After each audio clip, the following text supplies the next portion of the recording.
It's time to play some buy, sell, hold, and most notably avoid. Nate, who is the first player that we're going to go with buying. Who are you buying right now? Yeah, this is a player I've actually never really had the opportunity to buy before.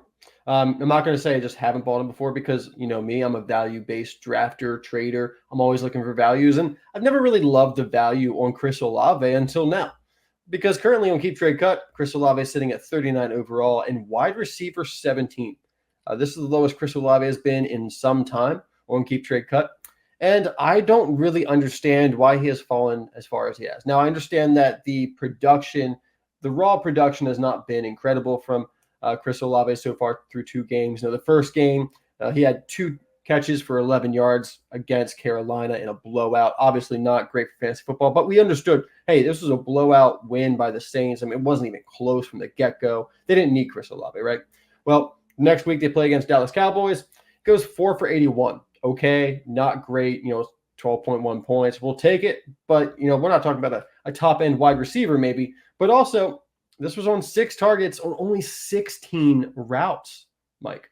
Chris Really? Olave only ran 16 routes against the Dallas Cowboys because, once again, it was basically a blowout. The Cowboys were not in that game for most of the game. So there's good efficiency here. It's just the volume has not been large because the Saints have been blowing everyone out through 2 weeks. I don't expect that to continue. Now, the Saints apparently are a good team. I wasn't expecting that, but they're a good team apparently. So I do expect them to have a good offense moving forward the rest of this year. Derek Carr can be a very productive quarterback when he's in a good situation. It seems he's found that situation.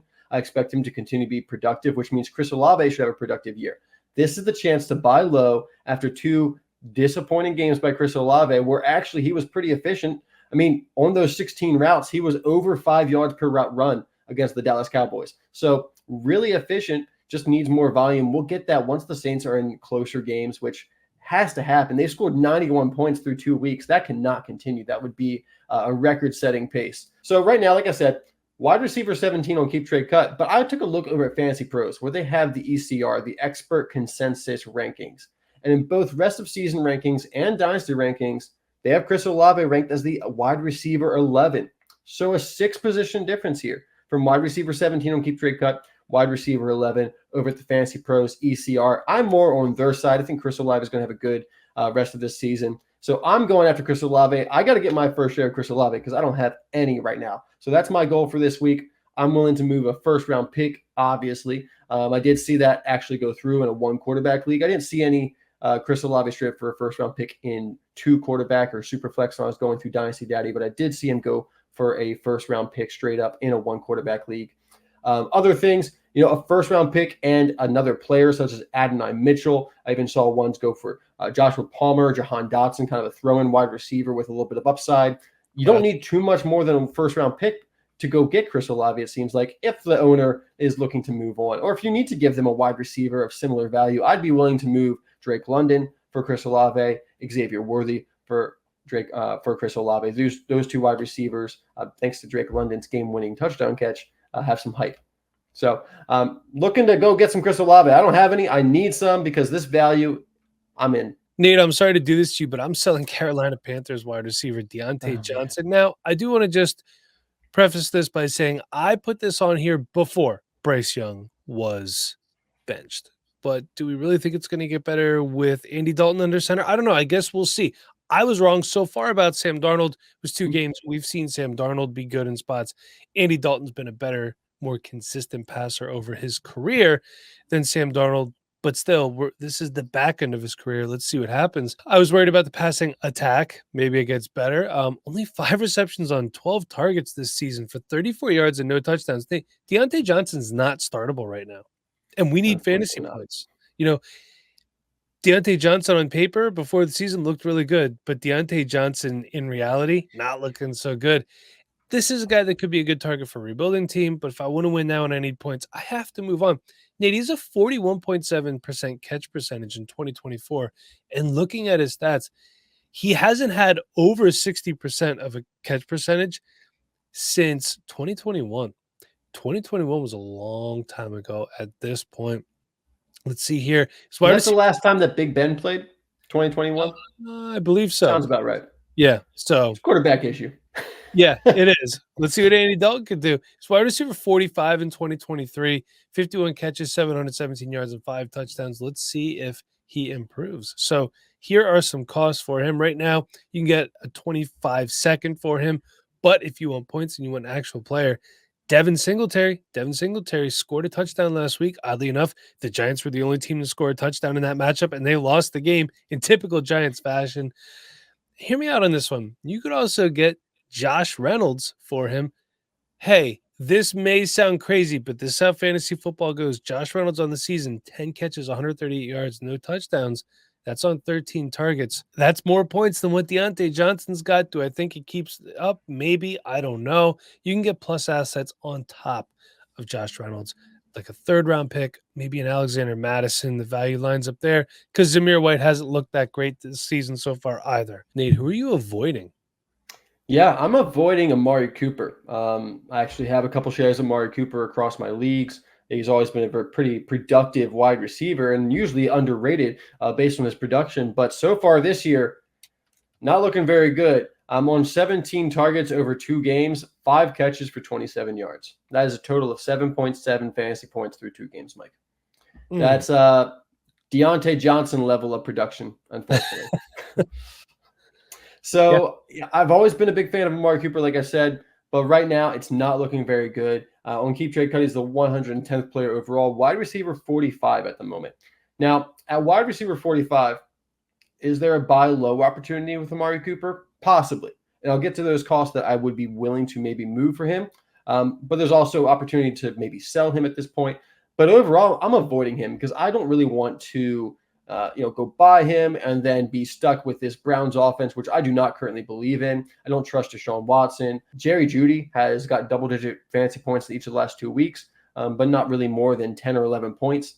I don't really feel like this Browns offense has much of an impact moving forward until they figure something different out. So I don't really want to tie myself, go out and buy Amari Cooper low, but also don't really want to sell him because he has been a productive wide receiver throughout most of his career, and there is a chance that he comes back. So if I have him, I'm probably keeping him. If I don't have him, I'm completely avoiding.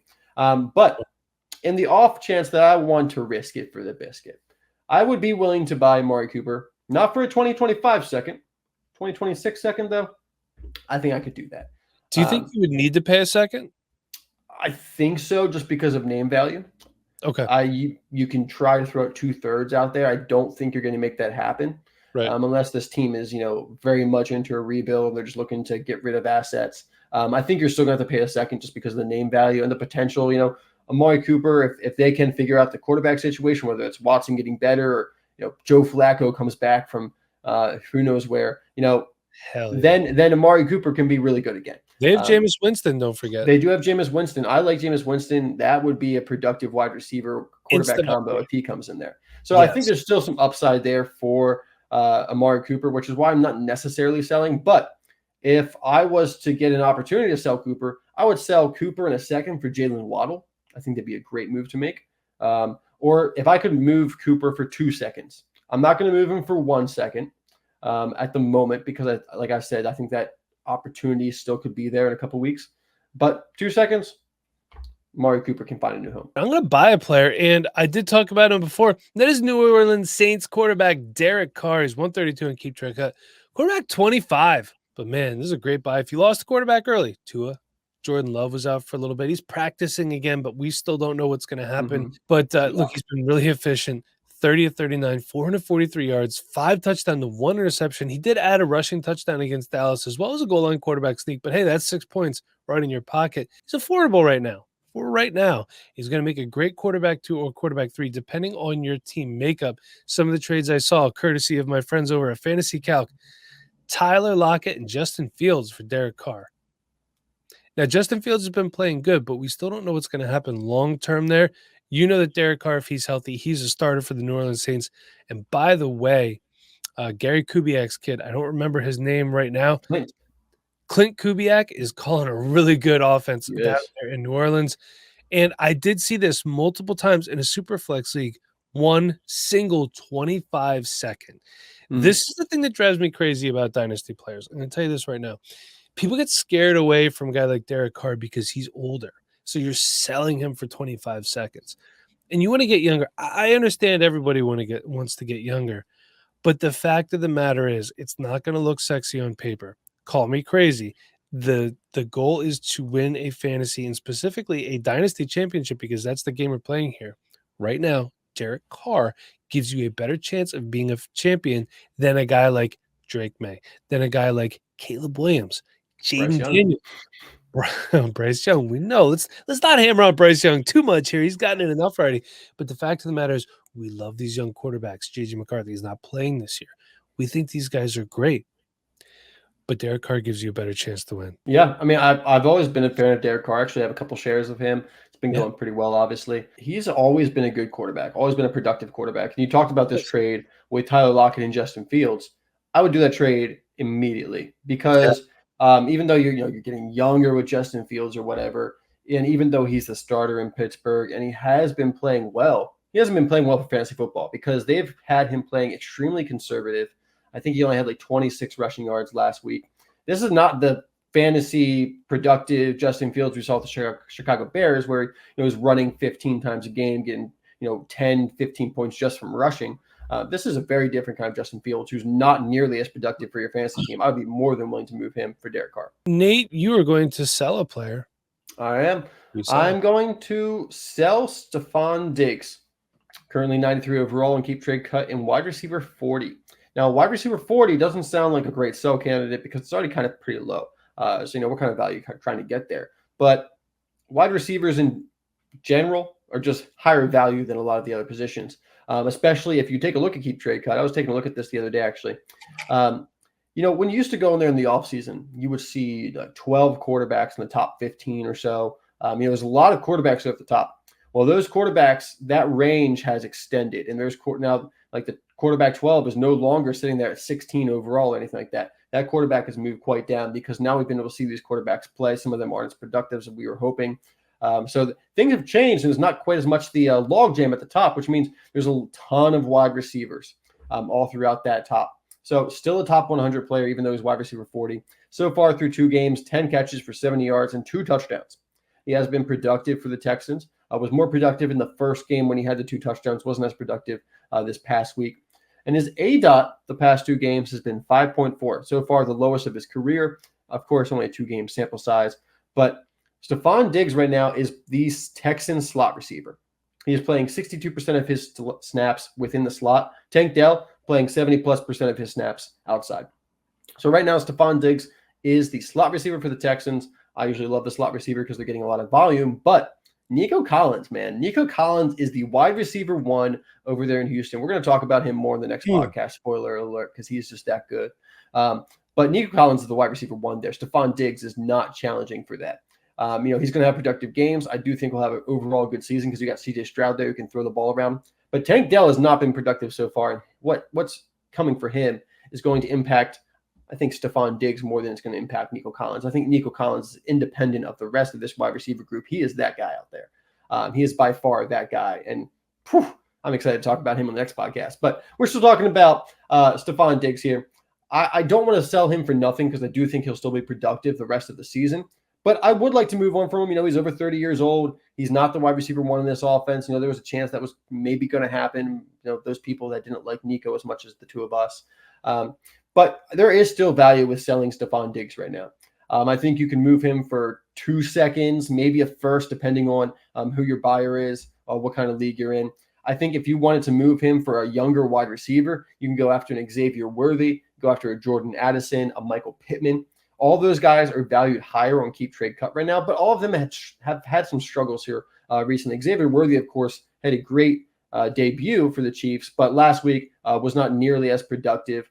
We're going to see a lot of ups and downs with him, I think, over the next couple of weeks. Jordan Addison has missed some time. Michael Pittman Jr. has not been productive. He's been outplayed by Alec Pierce on the fantasy football field. So I'd maybe go after one of those guys with Stefon Diggs, or if you need a running back, Brian Robinson, Joe Mixon, Jordan Mason. I know he's temporary, but he's been incredible so far through his couple of games. But I wouldn't sell Stefon Diggs straight up for a second unless I know that's going to be like a really early second in next year's draft. Because, like I said, I still think he's got points, and I don't think we should trade away points for nothing. Unless we're going fully into a rebuild, then go ahead, move him for a second, try to get a third on top or something, or a throw-in player. The other thing is we don't know how temporary Jordan Mason is, really. It's true. I mean, CMC could miss plenty of time. They said 6 games, and could always be more. We've seen this happen before. But Nate, I got a hold for everybody here, and you had mentioned him in your last segment here. That's Indianapolis Colts wide receiver Alec Pierce. He's 174 and keep trade cut. Wide receiver 63. Nate, what is happening here? It's the same thing in New Orleans. It's happening in Indy as well. Michael Pittman, he's supposed to be the guy, but so far this season, Pierce has less targets, okay, 10 to Pittman's 15, but more receptions, only by 1. But hey, more is more, 8 to 7. But the yards, Nate, the yards is where it's really, and I understand there's some breakaway runs, but Shane Steichen good at scheming guys to get open, utilizing their strengths, 181 to 52 yards for Pierce to Pittman, and more touchdowns, 2-0. Well, why didn't Alec Pierce do this last year? Because Gardner Minshew was the quarterback. Gardner Minshew is not going to put the ball down the field and throw a guy like Alec Pierce open. That's just not his game. He is more of a game manager, doesn't take a ton of risks. So I just started him this past week with A.J. Brown out. This guy could turn into a flex fill-in. He could turn into a bye week or injury fill-in. And, you can put him in there. Remember, that's what Zach Pascal used to be when he was with the Colts. Like, hey, listen, I need a fill-in. I need 7 points. Go get him, Zach Pascal. And he 3 catches for 43 yards. I started Zach Pascal so many different weeks. Because he just always, when he needed him, he would get you, like a 7-10 points you needed. And the best thing was you could just drop him right away and just pick him right back up because nobody wanted him. But he was always pretty good. So that is why I'm holding Indianapolis Colts wide receiver Alec Pierce.